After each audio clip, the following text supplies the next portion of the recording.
plus grand chose. Je vais voilà, hop. Alors, voilà. J'ai ici un rectangle jaune sur lequel je vais mettre un texte. Je prévois mettre un texte, style l'adresse, le téléphone ou ainsi de suite. Et ici un petit encart qui vient insister sur deux trois informations. Donc, hop, partie gauche. Donc, je vais réafficher ici en normal hein, pour bien voir ma structure de page. Donc toujours, hein, on est avec notre rectangle, je fais le rectangle, voilà. Alors ici on pourrait avoir des impératifs. Alors le rectangle devrait faire par exemple, je sais plus, une certaine hauteur. Donc je vais y utiliser voilà, l'outil de transformation. Donc toujours ici vous voyez j'ai mes points d'accroche, ok, et je vais donc augmenter la largeur déjà ici pour que alors, oui, excusez-moi, je vais l'aligner. Donc, je vais prendre le point d'accroche en bas à gauche. Voilà, en bas à gauche. Et je vais l'aligner par rapport à quoi? Eh bien, par rapport aux marges. D'accord. Je vais prendre à gauche. Donc là, il est déjà bien. Et je vais prendre en bas.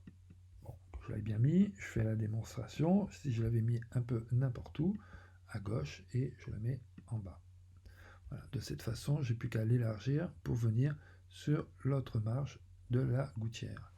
Alors, voilà, si je manque de précision, ne pas hésiter à zoomer. Voilà, ok.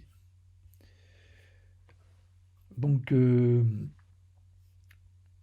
mon rectangle jaune, il est là. Donc, bien sûr, si j'ai un paramètre ici à changer, hauteur 34.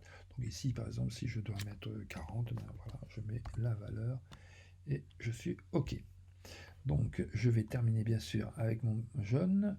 Donc ici le jaune c'est pas celui-là. Je prends la pipette et je vais chercher le jaune. Je vais pas être assez loin. Voilà, ici. Un jaune un peu plus chaud. Ok. Donc bon, je peux faire un copier-coller ou faire un autre rectangle.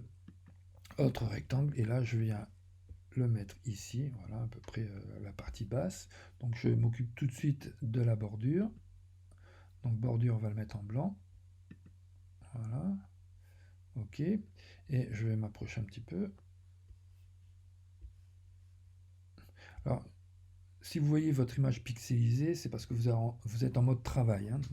Bon, soit elle est vraiment très fortement pixelisée, donc là c'est vraiment l'image qui est trop agrandie et tirée.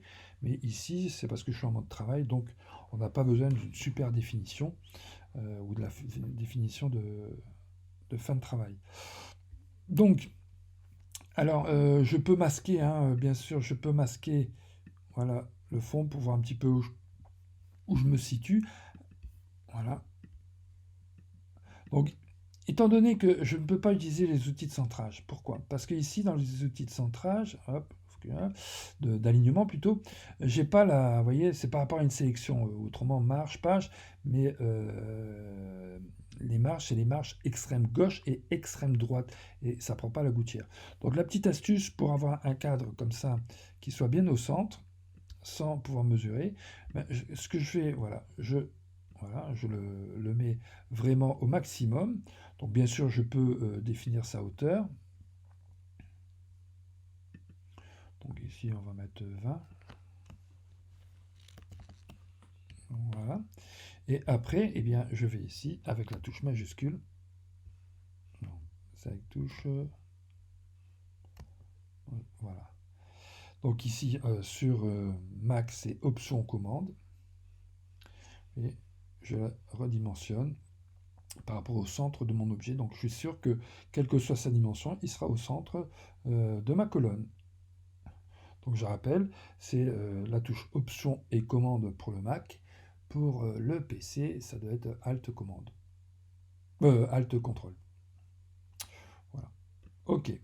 Donc bien sûr, après ici, je peux, par rapport au centre, modifier sa largeur. D'accord.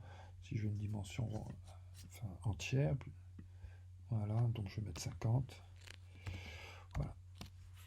OK. Donc j'ai un autre carré à mettre, donc CTRL C. Voilà, et je vais coller en place si j'y arrive. Je sais pas si j'ai collé en place. Non. Je me rappelle jamais. Bon, j'y arrive pas.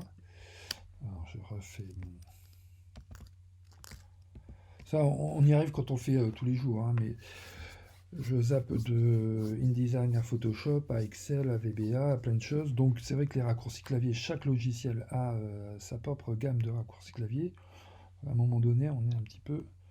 Voilà, on cherche un petit peu. Donc là, j'ai repris mes deux objets. Hein.